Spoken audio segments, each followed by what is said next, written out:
esta canción ya hemos pedido, ya te hemos pedido todo lo que quisiéramos pedirte, que nos hables. Háblanos. Te pedimos en el nombre de Jesús. Amén. Amén. Domingo, segundo domingo de Cuaresma. Todos cordialmente bienvenidos. Y como siempre les digo, no voy a cansarme de decirlo. El mejor día de la semana. Podemos hacer cualquier actividad, tenemos diferentes hobbies, tenemos tareas, pero yo les puedo asegurar que no hay día como este. Nos levantamos con nuestro deseo, nuestras ganas y nuestro corazón de servirle al Señor, de cantarle las alabanzas, de escuchar su palabra, de poder participar de su bendito cuerpo y de su bendita sangre. Por eso es lo que hace diferente el domingo al resto de los días de la semana. Así que en su corazón, en vuestros corazones, mantengan frescos eso y les aseguro que levantarse el domingo no va a ser para nada pesado, sino por el contrario, con el deseo gozoso de podernos acercar a su iglesia y compartir por supuesto, entre hermanos. Jesús y la Samaritana. Grandísimo pasaje, y esta es la reflexión del pasaje que daremos el día de hoy. Y a manera de introducción, os quería decir que imaginen por un momento que están caminando por un desierto, sediento y cansado, buscando desesperadamente algo que satisfaga tu sed interior. De repente, te encuentras con una fuente de agua fresca, pero hay algo diferente en esta fuente. No es solo agua para tu cuerpo, es agua para tu alma. Hoy el leccionario nos recuerda la historia de una mujer samaritana que en medio de su rutina diaria se encuentra con alguien inesperado en un pozo. Ella va a buscar agua física, pero termina encontrando algo mucho más profundo. El agua viva que solo Jesús puede dar. Imagina ser esa mujer, teniendo un encuentro transformador con Jesús, el pozo. ¿Qué crees que sintió al darse cuenta de que estaba hablando con el Mesías, el Salvador del mundo? Hoy, mientras exploramos este pasaje de la Biblia, te invito a sumergirte en la conversación entre Jesús y esta mujer samaritana. Espero estés listo para descubrir las lecciones atemporales que podemos aprender de este encuentro extraordinario. Pero antes de adentrarnos en él, me gustaría que tuviéramos en mente quiénes son los samaritanos, para que tengamos un poco de contexto. A este pueblo al que pertenecía la mujer en el pasaje del día de hoy.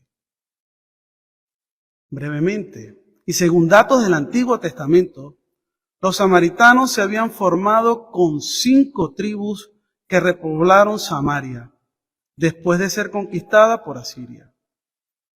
Y cada tribu trajo sus propios dioses. Por lo que en total, si eran 5 tribus, eran 5 dioses. Aunque después aceptaron el culto al Señor. Esto lo podemos ver un poco en Segunda de Reyes como lectura del Antiguo Testamento. Pero también debemos tomar en cuenta que entre el pueblo judío y los samaritanos existía una gran enemistad debido a diferencias históricas, culturales y religiosas.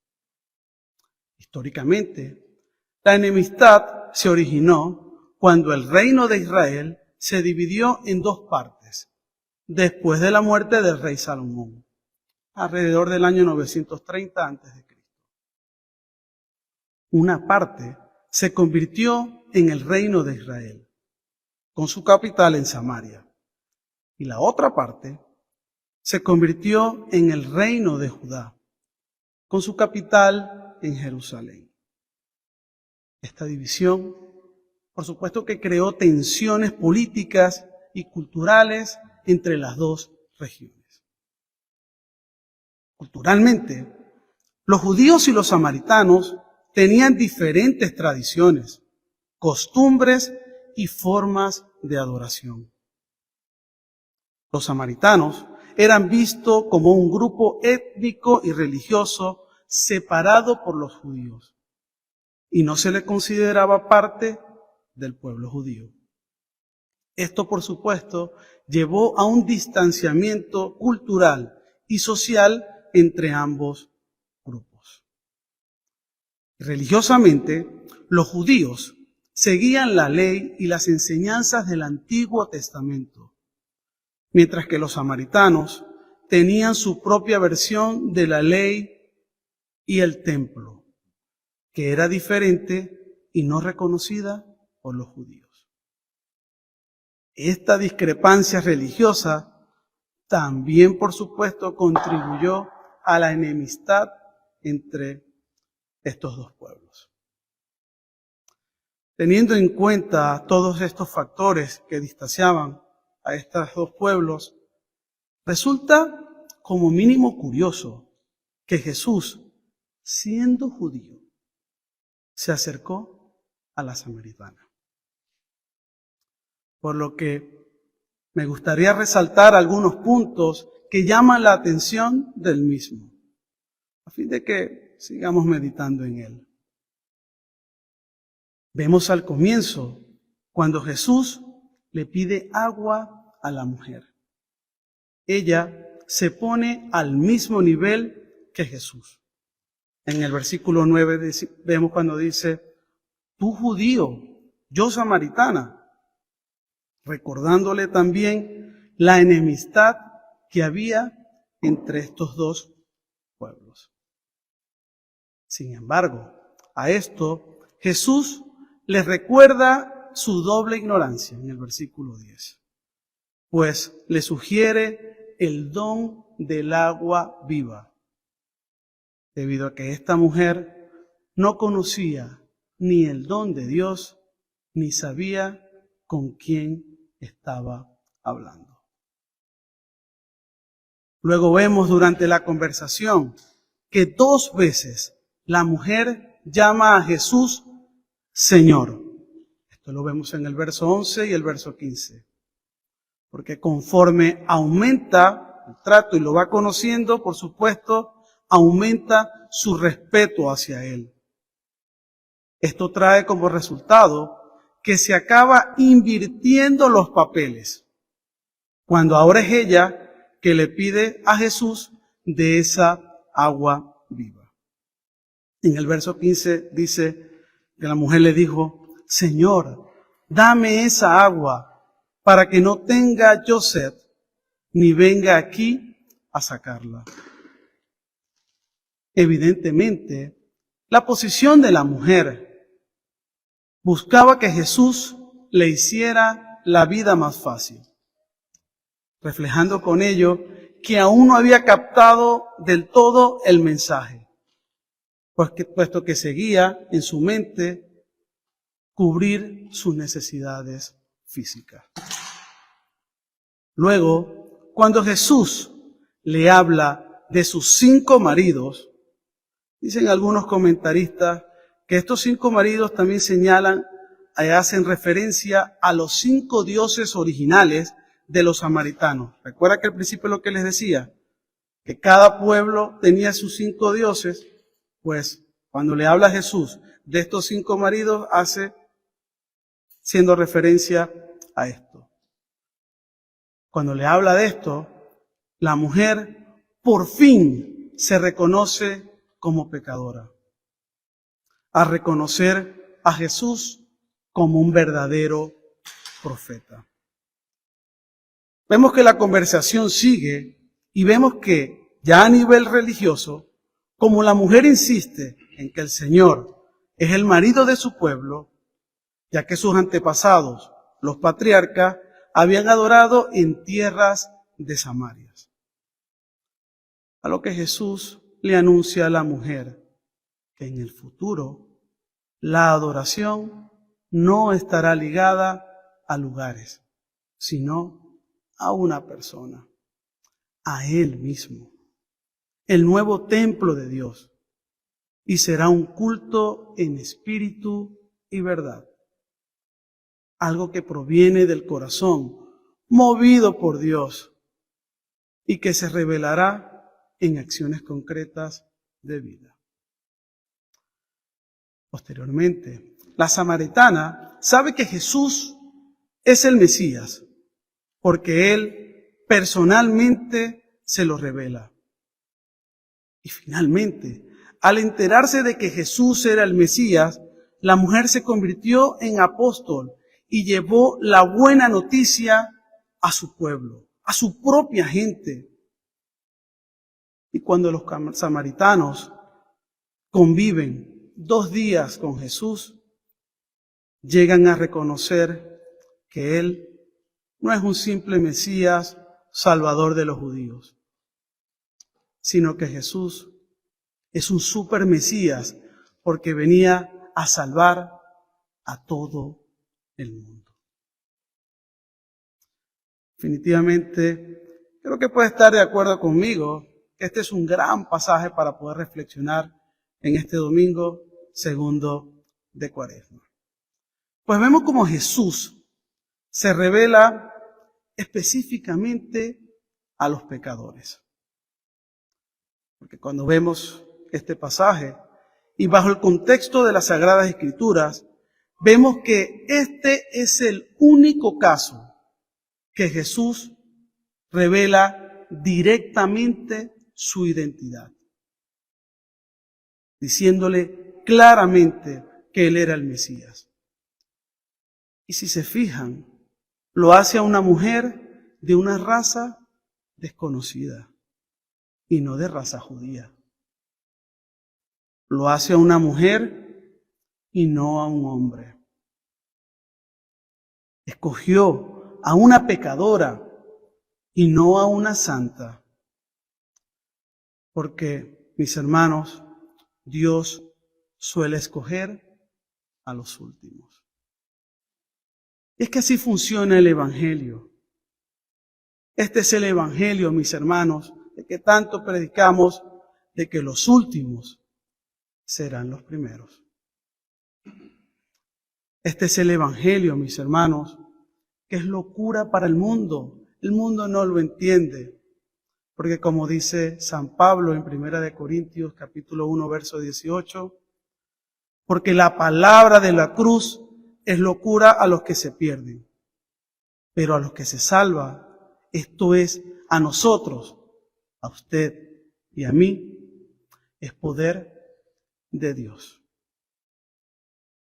Mis hermanos, este es el Evangelio que dice que de lo vil y menospreciado nos ha sacado el Señor para vergüenza de los que se creen sabios, según los criterios de este mundo, como dice más adelante en este mismo pasaje el apóstol Pablo. Porque es que no hay nadie pequeño, ni de una raza extraña, ni tan pecador, que el Señor no pueda y quiera salvarle. Esto nos invita y podemos ver que el Evangelio, las buenas nuevas de salvación, es para todos. Si vemos que en ese entonces, dado el contexto de las diferencias en estos pueblos, ningún judío respetable le hablaría a una mujer samaritana, pues era reconocida como pecadora, como una raza aparte. De hecho, los mismos apóstoles se maravillan, pero esa maravilla también es un poco como un tanto extraño de que Jesús también lo hiciera, ¿no? Pero con todo y eso, y con todas las diferencias, Jesús lo hizo. A pesar de las grandes diferencias entre los dos pueblos, Jesús cruzaba cualquier barrera por predicar las buenas nuevas. Él lo hacía, sin importar lo que pudiesen decir los demás, dejando atrás toda barrera cultural, toda diferencia. Por lo que nosotros, mis hermanos, quienes le seguimos, quienes decimos que somos cristianos, no podemos hacer menos. El Evangelio es para todos, sin importar raza, posición social, ni pecados cometidos. No sé si alguna vez le ha tocado para poder predicarle o llevarle las buenas nuevas de salvación. Y uno dice, y uno piensa en su corazón, no creo. Esta persona es tan pecadora, ha hecho tantas cosas, que yo no creo que me vaya a escuchar. Y somos nosotros los que nos autoimponemos las barreras, ¿no? Somos nosotros los que nos ponemos los obstáculos. Por eso debemos aprender de este pasaje que vimos ahí, cómo a Jesús no le importó ninguna de estas barreras y todo lo contrario, le presentó la fuente de la vida eterna. Entonces, nosotros no podemos hacer menos. Presentar. Por lo que debemos estar preparados. Y esto lo digo a nivel como iglesia, pero también lo digo a nivel personal, para que podamos extender su reino en todo tiempo y en cualquier lugar. No sabemos de qué manera obra el Señor. Tal como hizo esta mujer samaritana al enterarse de que Jesús era el Mesías, inmediatamente fue a predicar y llevar la palabra a los de su pueblo.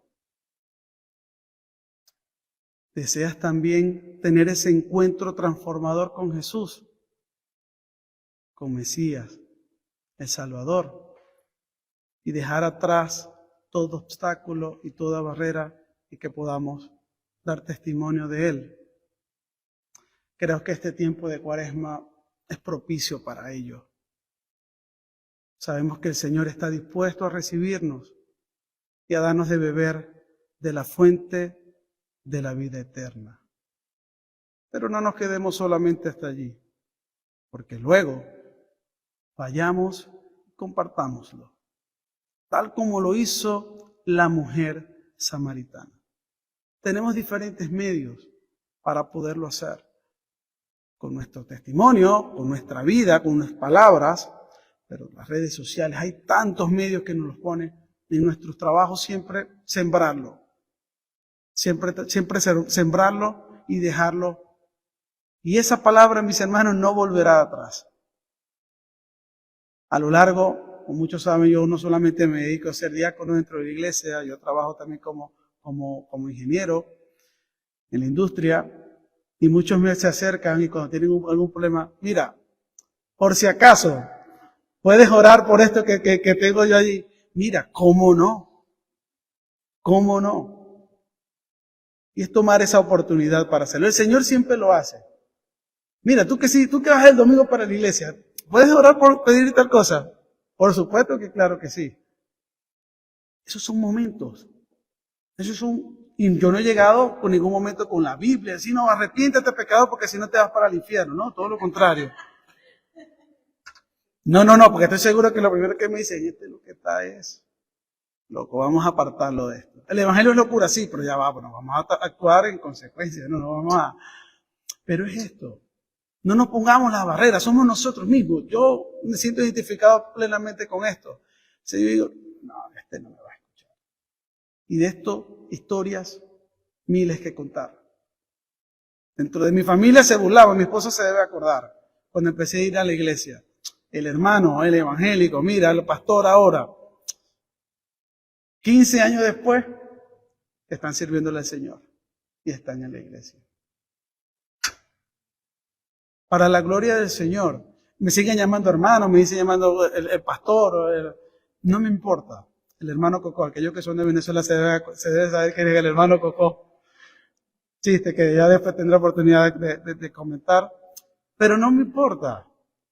No me importa. Y yo no he llegado a predicarles con una Biblia. No. Me preguntan y por supuesto puedo dar testimonio porque debemos estar preparados para ello. Un poco la serie que hemos visto en estos domingos pasados. Para poder dar testimonio de Él. Lo único que tenemos que tener es ese deseo de ese encuentro con el Señor. Fuente de la vida eterna. Y no quedarnos solamente con eso, sino ir a dar testimonio de Él. El crecimiento, de conocer, que se conviertan al Señor, le corresponde al de arriba, no a nosotros. Le corresponde a Él. Y ya con esto termino porque si no, nos quedamos sin comunión. Es eso, mis hermanos. Recuerdo que hace muchos años yo empezando a servir dentro de la iglesia, hicimos una actividad evangelística en Venezuela. Tuvimos como 3 meses preparando, entregando papelitos, casa por casa, porque allá predicando, llevábamos casa por casa, tocando la puerta. Mira, tenemos esta actividad. Buscamos una cancha de esos usos múltiples, porque esperamos, que iban a venir 300 personas, alquilamos la silla. Eso fue muy apoteósico. Empezamos a mover, llegó gente de otras comunidades y nos ayudaron. Eso fue un trabajo maravilloso evangelístico. Y al final nosotros llegamos, no había nadie. Habían 20 personas, eran puros ministros. Yo estaba Señor. Y yo no hallaba, claro, yo estaba empezando, yo no hallaba por dónde meterme. Porque estaba además el pastor, el rector principal de la iglesia, estaba allí y él me vio que estaba. Imagínense que alquilamos como 200 sillas y esto estaba al 20% como mucho. Y ya íbamos a comenzar, vamos a comenzar, ya está. Y yo estaba de verdad triste, y me recuerdo que el pastor me dice, mira, Roberto, quédate tranquilo. ¿Hicieron el trabajo? Sí. ¿Predicaron? Sí. ¿Llevaron? Sí. ¿Hicieron las invitaciones? Sí. Pues ya está. El Señor se encargará. Tú riega la semilla, el Señor es el que se encarga de hacerla germinar. Eso es lo importante. Nuestra mirada puesta en el Señor. Y es eso. Después de eso ya me ajusté, ¿no? Ya esa era la primera. Ya la segunda, las demás ya iba ajustando. Pero el deseo que tenemos, eso es lo que nosotros debemos mantenerlo firme en nuestros corazones. Deseosos del encuentro con el Señor en esta Cuaresma y no quedarnos solamente con Él, sino llevar y predicar las buenas nuevas en cualquier ámbito que el Señor se encargará.